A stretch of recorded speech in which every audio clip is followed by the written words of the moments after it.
Hi, Dr. Pedram, Shojai, founder of Well.org, here with my good buddy Abel James and Ken Cook, who's the founder of the Environmental Working Group, and we are so happy to have you here. Welcome. My pleasure. Great to be here. Welcome. Good to see you, Abel. Good to see you too. Excellent. Ken, first and foremost, how did you get into this mess? Like, you started the Environmental Working Group. What was the thought that drove you to say, look, this is what we need to do? Well, you know, like a lot of environmentalists of my generation, I came up with this idea that we were here to make the government do a better job of protecting all of us. I mean, the whole first generation of environmentalists in this country came of age at a time when what you did was you defined a problem, you got public support for it, you went to Congress, Congress passed a law, and you started solving the problem. And as I started the Environmental Working Group, that was still the mindset. But over time, I really just discovered that it was just as important to have an environmental organization that was not just speaking to the government and trying to get the government to do things, but also connecting to people and sharing ideas and insights that came from our research that often resulted in policy change, but also had a personal dimension. And it really came down to this. When I would meet with parents, expectant moms, people who were at a point in their life where it was deeply important to them as individuals, as they took personally some aspect of our research on pesticides in food or personal care products and cosmetics that had toxic chemicals in them, people would say, well, I understand your policy message and I understand you've done all this great research, but am I really supposed to wait 5 or 10 or 15 years? I've got a 2-year-old. I've got a baby on the way. I can't wait for the government to fight through the legions of lobbyists that industry has arrayed against you, Ken, and Environmental Working Group. I can't wait for that. I want to know, what can I do now? So that took Environmental Working Group on a separate route. Complementary to our policy work, but separate in that we were increasingly focused on how can we translate the scientific research we're doing, the work that we're trying to use to influence policy. What does that mean for the mom who's in the produce department? What does that mean for the family that's trying to figure out how to keep their home clean? What does it mean for people in their day-to-day life? And that really has been the story of Environmental Working Group. We start off in a place partly of anger about what we're doing to our planet. I'll just be honest, there's a good measure of anger there, a good measure of commitment to right wrongs, and to do that by going up against big companies' vested interest in the policy process. But this other part of it that's become so exciting is to reach people personally. And we take the environment personally at Environmental Working Group. I mean, the environment's not that smokestack off in the distance alone. It's not the wilderness expedition that you go on, right? The good and the bad parts of the environment, they're real, but they're only part of it. The other part is how you live your daily life. We've tested people's blood who don't work in factories, don't work at incinerators, don't do anything other than type and sit and talk on the phone, like most of us do, right? And we have found hundreds and hundreds of toxic chemicals in their blood. We have tested umbilical cord blood and found hundreds of toxic chemicals in babies before they even come into the world that have gotten through the placenta, through the filtration system that we had rather hoped was more robust. But we've overcome that natural filtration system with all the artificial toxic chemicals that are in day-to-day life now. So what we try to do is help people to understand that in the first instance, this assault is happening.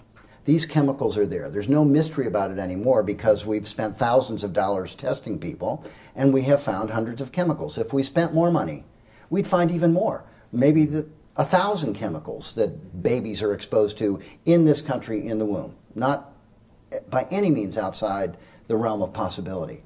So to connect to people at that level, so there's no doubt about exposure, then the next question is, okay, if I'm exposed, is it harmful? And of course, industry says, well, it's low doses, very low parts per billion, nothing to worry about. No one's ever been shown to be killed by these chemicals in their blood. Yet. Yet, yeah. And of course, it can't be shown in some ways. You can't devise a study that can control for hundreds of carcinogens. We sometimes don't study these chemicals one by one adequately, much less in their combination. So that experiment's never going to be devised and never going to be figured out. So people come to the conclusion, well, maybe the problem is exposure. And that's where I think, enlightened medical professionals come in, where they can say, look, other things being equal, we know that it's not natural and it's probably not healthy for you to take on all of these many exposures in the air you breathe, inside your home and out,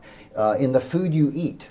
Whether you're eating at a restaurant or eating from a farmer's market, you have to be conscious that you are metabolizing your environment. Mm-hmm. Your air, your water, your food. You don't have to be doing something outlandishly scary with respect to toxic chemicals. You don't have to be a miner. You don't have to be working in an auto plant spraying paint on steel. You can be exposed just from your day-to-day life. So let's start taking stock of that. Yeah. Let's start figuring out where are those exposure events happening. First of all, we remind people that we have actually, in the past, cleaned up collectively our bodies and our blood. We just forget. Mm-hmm. So the very first place, really, where the modern environmental movement was most successful was dealing with the lungs, the Clean Air Act, right? The first place where we really knocked down exposures dramatically was to take on air pollution. And that sense that people were breathing in something other than the mixture of gases that we know as the atmosphere when before industry came along, people got that. And as a result, we've made huge progress. Mm-hmm. We've taken the lead out of gasoline and out of paint. And blood lead levels of the U.S. population have plummeted. DDT was banned. The levels go down. PCBs taken off the market in the late 1970s, produced by Monsanto. But once we found out it was in people and there were all kinds of problems with it and we banned it, boom, they went down. So first of all, we tell people, look, we've done this on a massive scale already. Yeah. We've proven it. Well, the smoking. Yeah. Right? Secondhand smoke levels. Once we started regulating smoking, banning it in many establishments, the signature chemicals associated with secondhand smoke went down dramatically in people's blood that the CDC was able to measure. Boom. We start getting some health improvements. So that's at the macro level. At the personal level, I think people connect with simple things like, well, don't you feel better when you exercise? Yeah. That's an environmental activity, right? Mm-hmm. You are embracing your environment in a way that is beneficial. Doesn't it feel good when you start eating a healthier diet, right? Don't you feel it immediately? Absolutely. I think getting that feeling back into environmentalism is something we want to learn from the two of you. Really? I want someone to feel, and I know when I've been on top of my game personally, I feel it, that I'm taking care of myself, and in doing that, it's connected to the environment. If I'm healthier and happier, that's great, but I'm also eating differently, and that is sending a signal back through the system. Use less chemicals, less fatty meats that are, contain harmful chemicals in the fat, and on and on. So it's always a challenge, but I think we've probably made a mistake, at least as environmentalists, in creating a notion in people's mind of the environment as something very abstract, very distant, and maybe even a problem we've solved.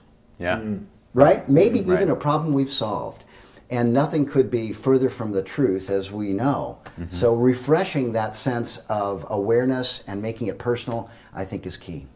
What about there are people who argue that technology is catching up with it, solving the problems that might exist right now and have existed in the past. What do you say to the people who basically say, this is under control, it's not a problem? Well, I mean, I look at some of the technologies, like genetically engineered ingredients in food. People say, started. Right? People talk about the the motto of the pesticide industry is modern agriculture. Right. But when you look at most of the pesticides that are in wide use in this country now, they're mostly 20 or 30 or 40 years old. Would you, would you feel like you might feel great if you were driving around in a car that was 30 years old, but you wouldn't feel modern. Right, that's true. And so, a lot of these technologies, they're obviously marketed to, just like a fashion is marketed, to give you a sense that anything that came before it should be shed because it's obsolete and it's old-fashioned, and you're not au courant if you still have these things. I think for the most part, you have to take a critical look at these technologies and ask yourself, okay, it's a cell phone. I'm a little bit concerned about some dimensions of how it's produced, and we actually at Environmental Working Group have some concerns about the use of them for human health. But the fact of the matter is, those cell phones, that technology revolutionized entire industries, and if we can embrace the part of it that is profoundly beneficial and helpful, I'm all for it without thinking I have to embrace everything about it. Farmers, when you ask farmers about pesticides, many conventional farmers, they'll be very defensive. You would almost think that they make pesticides and not food, right? Because they have so identified with the technology. When I see that there's a problem with the company that makes my computers, my first reaction is not, hey, wait a minute, that can't be a problem. They can't be using child labor. They can't be polluting the environment and making... My reaction is, I make phone calls. I don't make cell phones. So I want the technology. I want to know if someone's an expert in what's wrong with that technology, I'm going to listen to them. I want to hear, because in other areas of technology that I'm familiar with, I know that the benefits have often been oversold and the problems have been pushed under the rug. So to me, a new technology that comes along, I'm looking for the critics out there who are raising questions.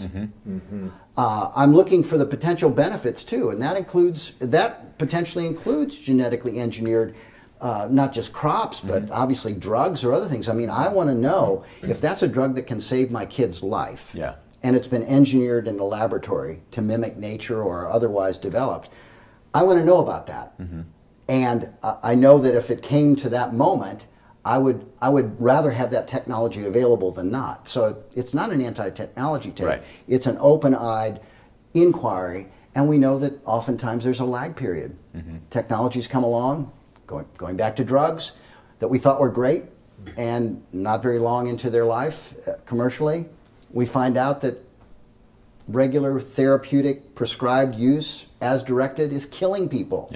So, oops. Right. And these are things that have often been tested much more rigorously than other categories of products, and yet we still see mistakes. So I think one of the best things about the environmental movement was it raised a level of skepticism about technology. It gave people a reason to ask, are these pesticides really doing all that they should do? And Rachel Carson, bless her, this is, she's 50 years ago roundabout that she wrote Silent Spring, and that was what opened a lot of people's eyes to the possibility that you should question technology, not to say we don't need it, not to say it's all bad or it's black or white, but you should definitely question it. What we're finding is certain farming practices and all the chemical exposure is overloading the system, and the system's capacity to deal with it is no longer there. It's no longer capable of maintaining its own ecosystem, and things start to fall apart. So what's happening is the world you have been fighting in for the last 25 years is now splashing into the world that we've been dealing with, saying, oh my goodness, this healthcare crisis is intimately tied to the way we engage nature herself. Right? No question. And for us, that's a profound piece of information, because we then say, okay, look, you are what you eat.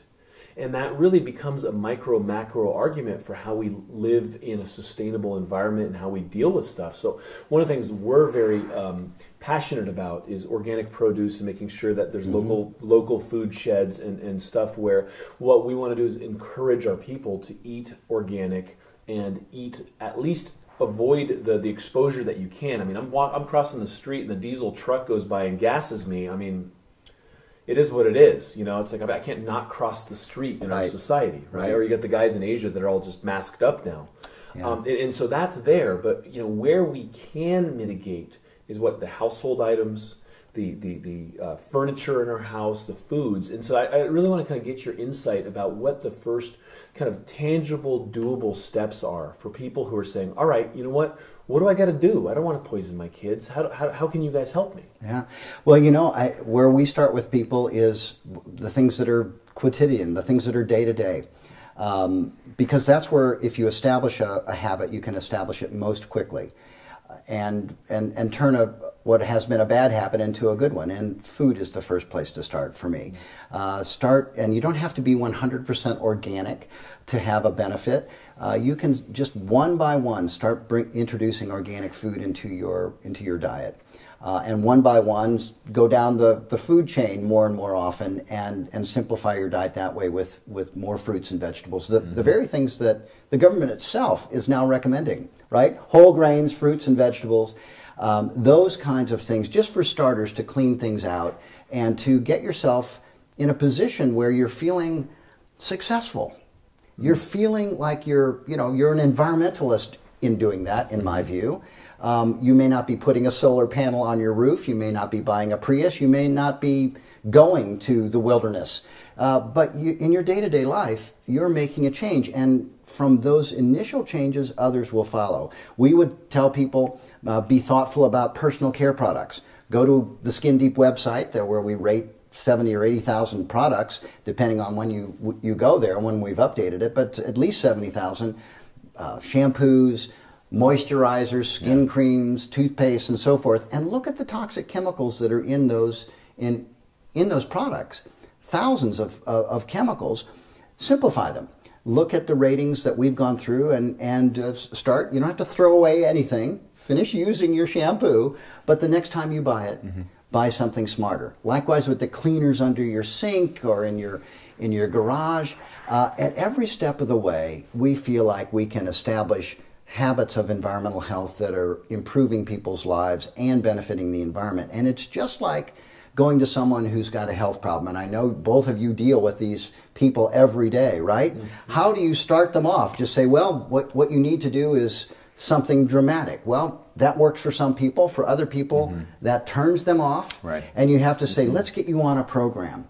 Let's get you accumulating some small victories that are going to turn into an avalanche of victories, winning your battle for better health. Until this came on my radar a few years ago, I had no concept of how big this problem is. How many products you eat, how many products you put on your skin, how many products you breathe in. Because everyone knows if you put your mouth to a muffler, that's a bad thing, right? Yeah. But there's something lost in between when you walk into a new car and you smell that new car smell, right? Which is a very similar concept, right? And we all know just from all the celebrities who have died over the decades, people who have died from usually drug interactions. But the thing is, most of these chemicals are acting like drugs, or they're acting in completely unpredictable ways that we don't know how to measure yet. But we do know that they are doing things to us, and those things most likely aren't going to be upgrading our performance or making us feel better or improving our health if we don't know what they're doing in the first place. And we don't test them. It's all about simplifying and reducing those exposure events. Because we'll probably never quite sort out the science. There are plenty of alternatives out there. Companies are rushing to the marketplace with safer alternatives in most cases because they see consumers responding and saying, you know what? I don't want all this crap in my body. Just like and I don't want landfills that we can, cover with dirt. I don't want that metaphor to be the metaphor in my body. I don't want to take medicine to solve a problem if I can solve it by not generating the waste in my body to begin with. Why not be clean from the start? And maybe never have the problem. Maybe never have the problem. What a concept. Not good news for drug companies necessarily, but right. Yeah, heal it through nutrition and through exercise, through the things we know work, but that don't always earn a profit for anyone. Not much. It's not clear what you're selling when you're saying to someone, get off your ass and move. We know we're on a death spiral with respect to fossil fuels. It's just crazy. Yeah. And so now, finally, solar panels are taking off. The industry's been, completely reinvented just in the past 5 years. The prices are dropping. So who's scared about that? The companies that build power plants and provide the electricity through the electrical grid. To all of us, they're worried that the thing that's going to happen to them is what happened to landline phone companies when cell phones came along. Mm-hmm. Well, no one's saying that cell phones didn't create jobs now, are they? But they were back then. Right. Yep. They were saying it back then. So these new technologies that come along, these new approaches that come along, they will create the capacity for human industry and work and employment. We just have to have the leap of faith that in order to save ourselves and the planet, we need to unleash that creativity, that inventiveness, those new industries that right now we can't even imagine. Did anyone imagine, computers 30 years ago? A few people, but not very many. Yeah. Not very many, and now it's completely changed our lives. And now we carry them in our pockets. So, but what this means to you is that it's the consumer. It is the consumer, us, the consumer, that will change this and change that behavior. And the sooner we start voting and electing for products and services and things that are not part of the problem, but part of the solution, we start creating a better world and we start pushing this over to a critical mass.